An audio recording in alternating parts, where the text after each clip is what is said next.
Welcome all dear students. Delhi police constable की vacancy का detail notification आ गया है।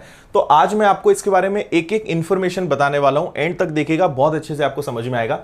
इंपॉर्टेंट डेट्स क्या है, पोस्ट क्या है, कितनी है, एज, क्वालिफिकेशन क्या है, एनसीसी सर्टिफिकेट का क्या बेनिफिट है, फीस कितनी है, एग्जाम पैटर्न क्या रहेगा, सिलेबस क्या रहेगा, नेगेटिव मार्किंग कितनी रहेगी, फिजिकल स्टैंडर्ड क्या है और फिजिकल टेस्ट में क्या क्या रहेगा, सिलेक्शन प्रोसेस क्या है, अगर आपको ऑनलाइन कोर्स घर बैठे इसकी प्रिपरेशन करनी है तो कौन सा ऑनलाइन कोर्स आपके लिए बेस्ट रहेगा और प्रीवियस पेपर्स आपको कैसे मिलेंगे। आइए स्टार्ट करते हैं। सबसे पहले हम इंपॉर्टेंट डेट्स की बात कर लें तो इसकी एग्जाम के फॉर्म की जो ऑनलाइन एप्लीकेशन है वो आज 1 अगस्त से स्टार्ट हो गई है। 1 अगस्त से इसका फॉर्म आप भर सकते हैं एसएससी की वेबसाइट पर, आपको मैं अभी आगे बताऊंगा। और इसकी लास्ट डेट है 7 सितंबर, 7 सितंबर इसकी लास्ट डेट है। ओके, बाकी फिर अलग अलग है। अगर आप ऑफलाइन पेमेंट करते हैं तो 14 सितंबर लास्ट है। और सबसे इंपॉर्टेंट इसका जो एग्जाम है वो 27 नवंबर से 14 दिसंबर तक चलेगा। मतलब बहुत अच्छा समय है आपके लिए प्रिपरेशन करने के लिए, क्योंकि अभी अगस्त है, अगस्त, सितंबर, अक्टूबर, नवंबर, तो ऑलमोस्ट 4 महीने आपके पास है। बहुत अच्छी प्रिपरेशन आप कर सकते हैं। ओके, नेक्स्ट मैं आपको बता दूं सबसे पहले नंबर ऑफ पोस्ट। ये एज इट इज नोटिफिकेशन से मैंने इसको कैप्चर किया है तो थोड़ा सा आपको दिखने में छोटा लग सकता है, बाकी मैं आपको बोलकर समझा दूंगा। टोटल यहां पे पुलिस में, कांस्टेबल में महिला और पुरुष और महिलाओं में सारी वैकेंसीज बटी हुई हैं। टोटल अगर मेंस की, पुरुषों की बात करें तो 3433, जिसमें इसके अलावा बैकलॉग और जो भूतपूर्व सैनिक हैं और अलग अलग कैटेगरीज को मिलाकर 226 और है। महिलाओं के लिए 1944 है, पुरुषों में एक और कैटेगरी है। तो हम मेन अगर देखें कि टोटल वैकेंसीज कितनी है तो वो है 5846। बाकी आप कैटेगरी वाइज अलग अलग देख सकते हैं। तो बहुत अच्छा नंबर आपको मिला है 5846, 5846। काफी अच्छी वैकेंसीज हैं, अच्छा मौका है प्रिपरेशन का, अच्छा मौका है सिलेक्शन लेने का। और आपको इसका पूरा नोटिफिकेशन और ये सारा पीडीएफ हमारे विनर्स के टेलीग्राम चैनल पे मिल जाएगा। आप टेलीग्राम पे जाइएगा, विनर्स इंस्टीट्यूट सर्च कीजिएगा, वहां पे इसका नोटिफिकेशन का पीडीएफ डल चुका है और ये पीडीएफ भी आपको वहां पे मिल जाएगी। और ऑनलाइन कोर्सेज और जो हमारे यूट्यूब के वीडियोस होते हैं सभी की इंफॉर्मेशन आपको वहां पे मिल जाएगी।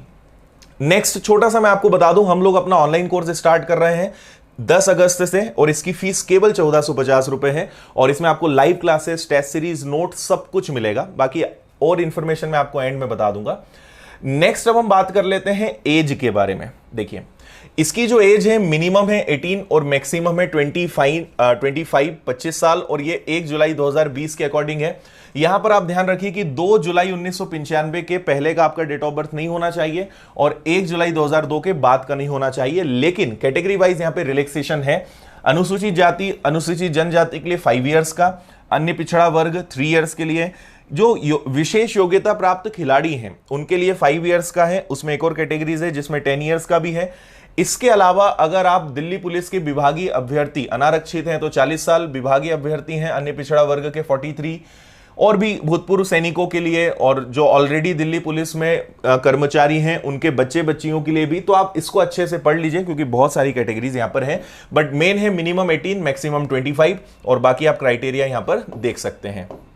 नेक्स्ट बात करते हैं एजुकेशनल क्वालिफिकेशन। तो आपको पता ही होगा कि इसके लिए केवल 10+2 मतलब 12th आपका होना चाहिए। किसी भी स्ट्रीम से कोई भी परसेंटेज हो, उसकी कोई लिमिट नहीं है। आगे मैं आपको बताऊंगा कि इसके लिए कब तक, जो बच्चे जिनका भी 12th का रिजल्ट नहीं आया है या जो अभी जिनका आने वाला है तो क्या डेट रहेगी वो मैं आपको बता दूंगा। एक चीज ध्यान रखिए कि जो पुरुष अभ्यर्थी हैं, मतलब जितने भी मेल कैंडिडेट्स हैं, उनके लिए ड्राइविंग लाइसेंस होना जरूरी है। वैलिड ड्राइविंग लाइसेंस होना चाहिए, कार का हो या मोटरसाइकिल का हो चलेगा।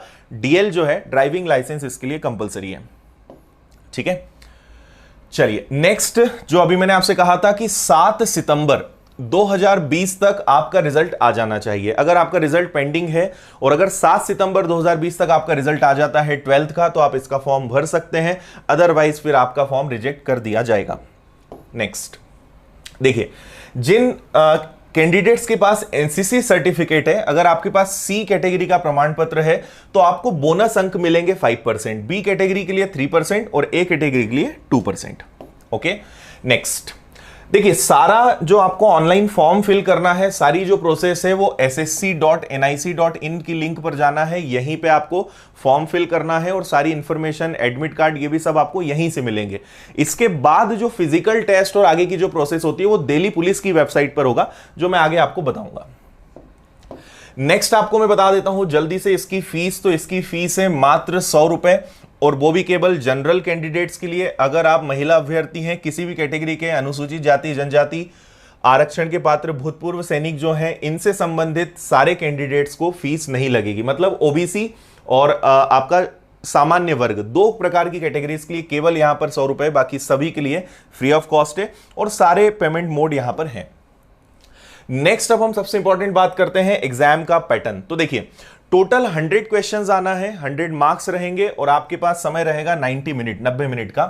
तो इसमें जो सब्जेक्ट्स आएंगे, पहला तो होगा सामान्य बुद्धिमत्ता, जिसको हम कहते हैं जीके। मैं आपको अभी डिटेल में सिलेबस बताऊंगा, क्या क्या टॉपिक्स आपको इनके अंदर पढ़ना है, ओके।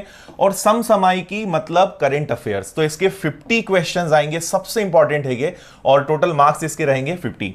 तर्क शक्ति रीजनिंग 25 क्वेश्चंस, मैथ्स इसके 15 क्वेश्चंस, और कंप्यूटर का फंडामेंटल्स रहेगा इसके 10 क्वेश्चंस। तो ऐसे 100 क्वेश्चंस, 100 मार्क्स, और टाइम आपके पास रहेगा 90 मिनट्स, मतलब 1.5 घंटा, ओके।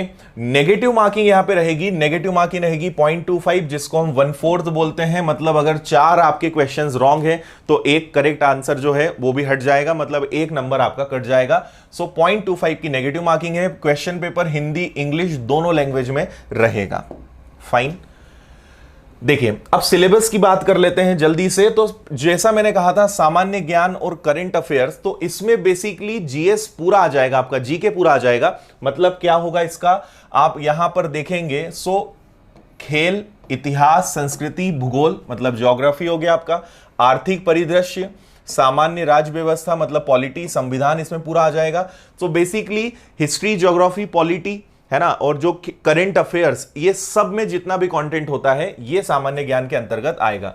सेकंड, तर्क शक्ति। तो आप अगर एसएससी के किसी भी एग्जाम की प्रिपरेशन कर रहे हो, रेलवे के एग्जाम की प्रिपरेशन कर रहे हो, तो जो रीजनिंग वहां पर है वही आपको यहां पर पढ़ना है, और ये सब हम अपने ऑनलाइन कोर्स में पूरा टॉपिक वाइज आपको पढ़ाने वाले हैं, ओके। सो बहुत सारे टॉपिक्स हैं जिनको आप यहां रीड कर सकते हैं, है ना। वर्गीकरण होता है, कोडिंग डिकोडिंग होता है, श्रृंखला होता है, और भी कई सारी चीजें इसमें होती हैं। देन हम बात करते हैं मैथ्स की। तो मैथ्स इसमें बहुत ज्यादा टफ नहीं आता है, ठीक है, काफी अच्छा इसका मैथ्स होता है। तो बेसिक जो मूलभूत अंकगणितीय संक्रियाएं होती हैं, जोड़ना, घटाना, गुणा, भाग, है ना, वर्ग, अनुपात, समानुपात, औसत, ब्याज, लाभ हानि, छूट, क्षेत्रमिति, समय दूरी, अनुपात, समानुपात, समय कार्य, नल टंकी, और ये जितने भी टॉपिक होते हैं ये सारे। तो बेसिकली जितना भी अरिथमेटिक पोर्शन है वो कंप्लीट आपको यहां पे पढ़ना होगा, ओके।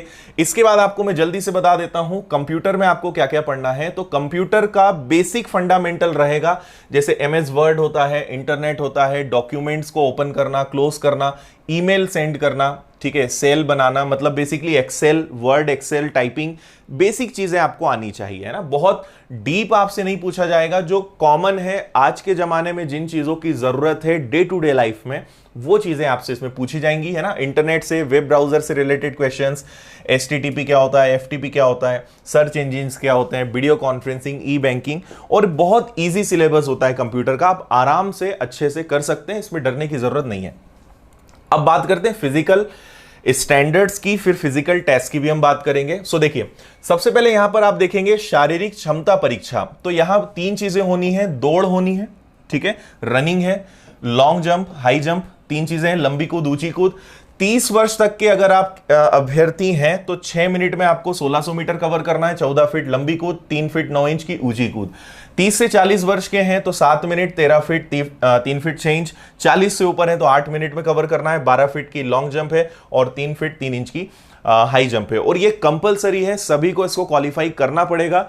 आपका सबसे पहले ऑनलाइन टेस्ट होगा, है ना, ऑनलाइन आप टेस्ट देंगे, उसके मार्क्स पर ही मेरिट लिस्ट बनेगी। लेकिन जो फिजिकल टेस्ट होता है ये केवल क्वालिफाइंग होता है, और इसमें कोई रिजर्वेशन या ऐसा कुछ नहीं होता है, सभी को क्वालिफाई करना ही होगा। और यही यहां पे स्पष्ट लिखा हुआ है, 3 चांसेस आपको मिलेंगे जिसमें आपको इसको क्वालिफाई करना होगा, ओके। और ये महिलाओं के लिए भी रहेगा। इसके अलावा पुरुष अभ्यर्थियों के लिए, अभी मैंने आपको जो बताया ये पुरुष अभ्यर्थियों के लिए है, ये भी जो बात मैं कर रहा हूं यहां पे स्टैंडर्ड की, ये भी पुरुष अभ्यर्थियों के लिए है। तो उनकी हाइट होनी चाहिए न्यूनतम, मिनिमम 170 सेंटीमीटर, 170 सेंटीमीटर होनी चाहिए। अगर हम बात करें पहाड़ी क्षेत्रों वाले जो हमारे भाई होते हैं, मणिपुर, त्रिपुरा, मिजोरम, मेघालय, असम, हिमाचल, जम्मू कश्मीर, तो यहां पर आपको थोड़ा सा रिलैक्सेशन मिल जाता है ना। इस छूट का दावा करने वाले आप इसको पढ़ेंगे। अगर अनुसूचित जाति जनजाति हैं तो 5 सेंटीमीटर आपको एक्स्ट्रा यहां पे रिलैक्सेशन मिलता है। ये जो मैंने पहाड़ी क्षेत्र प्लस जिन राज्यों का कहा था, यहां भी 5 सेंटीमीटर का रिलैक्सेशन है। दिल्ली पुलिस के अगर दिवंगत कर्मचारी हैं या सेवानिवृत्त कर्मचारी हैं, उनके पुत्र हैं, तो उनके लिए भी 5 सेंटीमीटर का यहां पे रिलैक्सेशन है। सो हाइट में आपको रिलैक्सेशन मिल जाएगा, बाकी जो फिजिकल टेस्ट है उसमें रिलैक्सेशन नहीं मिलना है। देन बात करते हैं सीना चेस्ट, तो 81 सेंटीमीटर आपका होना चाहिए, 81 से 85 के बीच में। इसके अलावा फिर आप बाकी चीजें यहां पढ़ सकते हैं। अगेन अनुसूचित जाति जनजाति 5 सेंटीमीटर का आपको मिल जाएगा। दिल्ली पुलिस के सेवक निवृत्त या दिवंगत कर्मियों के लिए 5 सेंटीमीटर का रहेगा। ओके, अब महिला अभ्यर्थियों की बात कर लेते हैं। सो उनके लिए भी दौड़, हाई जंप, लॉन्ग जंप, तीनों चीजें रहेंगी। उन्हें 30 वर्ष तक की जो महिलाएं हैं उनके लिए 8 मिनट का टाइम है, उन्हें 1600 मीटर कवर करना है। 10 फीट की लंबी कूद है और ऊंची कूद 3 फीट की रहेगी। 30 से 40 के लिए 9 मिनट, 9 फीट, 2 फीट 9 इंच, और 40 साल के ऊपर की अगर महिलाएं हैं तो 10 मिनट, 8 फीट और 2 फीट 6 इंच उन्हें कवर करना होगा। इसके बाद अगर उनके फिजिकल स्टैंडर्ड्स की बात करें तो हाइट मिनिमम होनी चाहिए 157 सेंटीमीटर। इसी प्रकार पहाड़ी क्षेत्र या इन राज्यों के अगर कैंडिडेट्स हैं तो उनके लिए 2 सेंटीमीटर का यहां पे रिलैक्सेशन है। साथ ही अनुसूचित जाति जनजाति वाले कैंडिडेट्स के लिए भी 2 सेंटीमीटर का यहां पे रिलैक्सेशन आपको मिलेगा। ओके, सारी चीजें आई थिंक अभी तक क्लियर होगी आपको। अब मैं आपको इसके आगे बेसिक चीजें और बता दूं, जैसे कई बच्चे टैटू से जुड़े हुए क्वेश्चंस पूछते हैं, तो आप इसका यहां पे स्क्रीनशॉट ले लीजिएगा, क्योंकि काफी सारी कंडीशंस हैं, आप इसको अच्छे से पढ़ लीजिएगा। जो टैटू के जो बेसिक रूल्स होते हैं, आप सबसे पहले रिटन टेस्ट देंगे, रिटन टेस्ट के बाद आपका फिजिकल टेस्ट होगा, फिजिकल टेस्ट के बाद आपका डॉक्यूमेंट मेडिकल टेस्ट होगा, वो भी आपको क्लियर करना जरूरी है। तो यहां वो सारी चीजें लिखी हुई हैं कि आपको जो है आंखों की दृष्टि चश्मे के बिना 6/12 होना चाहिए, रंग दृष्टिहीनता की दिक्कत नहीं होनी चाहिए, सुधार के लिए चश्मा उसके लिए नहीं लगा होना चाहिए, सर्जरी नहीं होनी चाहिए। सो आईज से रिलेटेड आपको प्रॉब्लम्स नहीं होनी चाहिए। इसके अलावा टैटू के ये सारे रूल्स लिखे हुए हैं, इनको आप आराम से पढ़ लीजिएगा। लास्ट स्टेज की अब हम बात करते हैं फाइनल। तो जैसा मैंने आपसे कहा, सबसे पहले आपका कंप्यूटर आधारित आपकी परीक्षा होनी है, सीबीटी जिसको हम बोलते हैं। उसके बाद आपका फिजिकल टेस्ट होगा, उसके बाद आपका जो है मेडिकल टेस्ट होगा। 3 प्रोसेस होगी, उसके बाद सीधी आपको ज्वाइनिंग मिलेगी। ओके, सो ऑनलाइन ही सारा प्रोसीजर इसका रहेगा। कंप्यूटर आधारित जो आपका पेपर रहेगा, इंग्लिश और हिंदी 2 लैंग्वेज में आपको पेपर्स मिलेंगे। मिनिमम कट ऑफ की भी पॉलिसी है, जो अनारक्षित है मिनिमम है। ये देखिए, 2 प्रकार के कट ऑफ होते हैं, एक मिनिमम होता है और एक फाइनल होता है। मिनिमम मतलब इतने मार्क्स तो आपको लाना ही है, अगर आपने इससे कम मार्क्स लाए तो आप डिस्क्वालीफाई कर दिए जाओगे। लेकिन जो फाइनल मेरिट लिस्ट बनेगी, वो कितने कैंडिडेट्स उसमें बैठते हैं और कितने लोग एग्जाम देते हैं, कितनी पोस्ट है, उसके बेस पे फाइनल मेरिट बाद में अलग से डिसाइड होगी। ठीक है, सो ये मिनिमम क्वालिफाइंग मार्क्स है, आपको टोटल 100 में से इतने मार्क्स तो लाना ही है। ओके, इसके अलावा जितनी वैकेंसी है उसका 12 गुना लोगों को सिलेक्ट किया जाएगा फिजिकल टेस्ट के लिए। और जैसे ही आपका रिटन टेस्ट हो जाता है, उसके आगे की सारी प्रोसेस जो है आपको delhipolice.nic.in वाली वेबसाइट पर आगे आपको जो एडमिट कार्ड्स और आगे की जितनी भी इंफॉर्मेशन है वो आपको इस वेबसाइट से मिलेगी। तो केवल पहला फेज एसएससी कंडक्ट कराएगा, इसके आगे की सारी प्रोसेस दिल्ली पुलिस खुद कराएगी। ओके, और बाकी इसमें कुछ ऐसा आपको और कुछ बताने लायक